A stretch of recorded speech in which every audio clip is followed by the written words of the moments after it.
All right, guys, today we're unboxing the HCalory Toolbox 2 diesel heater. As you guys know, we work out in Michigan and we're heading into the winter pretty soon in the next 2 months. When that happens, we run a diesel heater, pump some hot air into this resin shed so we can work on the bikes during the winter. So this is the HCalory Toolbox 2 and I'm just gonna unbox it. Let's get right into it. All right, guys, so this is what it looks like right out of the box. Open the toolbox, and here it is. We have the tank right here to remote start. This is the actual heater itself. For the exhaust is over here. As far as the hardware, you got the exhaust pipe over here, the muffler, ducting.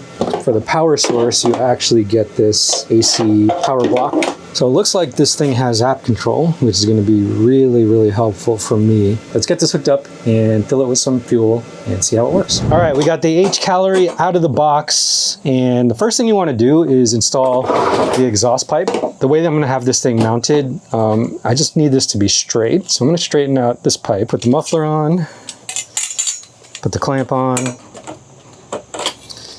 All right, that's good enough for now. The socket wrench, this will be a little bit easier. So definitely want to tighten it with the socket, not just the Phillips.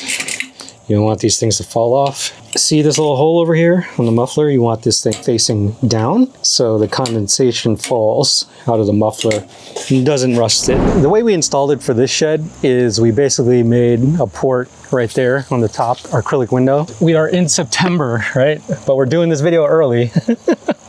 So it's still pretty hot outside. But this is the flange where the heat will come in. We did a video a couple months ago. I'll put a link in the description, but all the parts are there. If you want to do something similar. And then if you look on this side, we have basically the flexi duct on this side with the clamp, another flange right there, and the vent right here. I know there's probably more efficient ways to get the heat in here, but it worked last winter, so we're gonna do the same exact thing. We tried different kinds of ducting. This cheap aluminum dryer duct from like Home Depot or Lowe's or whatever is really all you need. You attach it to the elbows, right? Added just some like aluminum tape just to keep it secure. It doesn't look pretty, but it works. We're gonna install it up here. Twist clamp, so you could just use your fingers.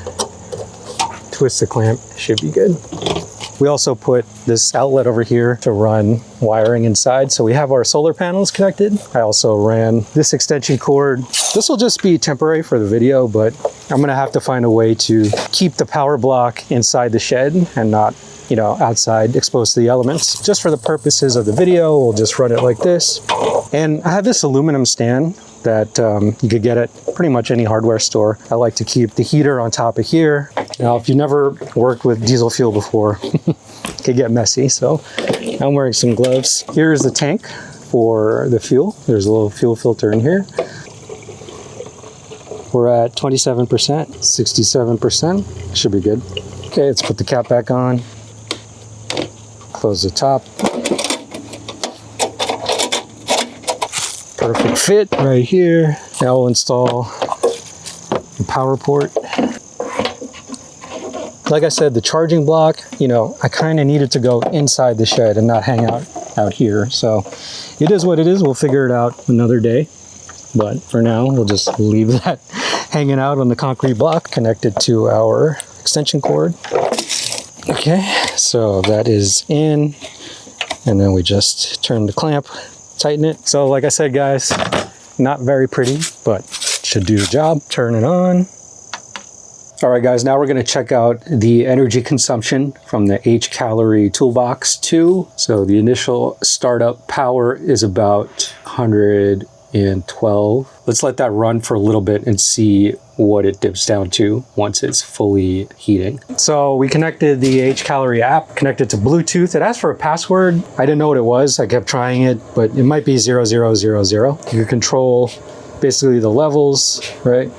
We have it on level 10. You could do mode change from gear to temperature. You could create scenes. For example, you could start this when it's 56 degrees Fahrenheit and then stop it when it's 80 degrees Fahrenheit. It'll pretty much like normalize itself. So that's pretty cool. Looks like you can also control some of the settings with this thing. So key fob is changing temperature levels. It's been running for maybe 4 minutes and it's already at about 140. And it looks like it is drawing 32 watts at its highest levels. So that's a really good sign, especially if you're running a solar power station. 32 watts is really, really low. We'll let this sit for like another 5 minutes and then see how hot it gets in the shed on this September day.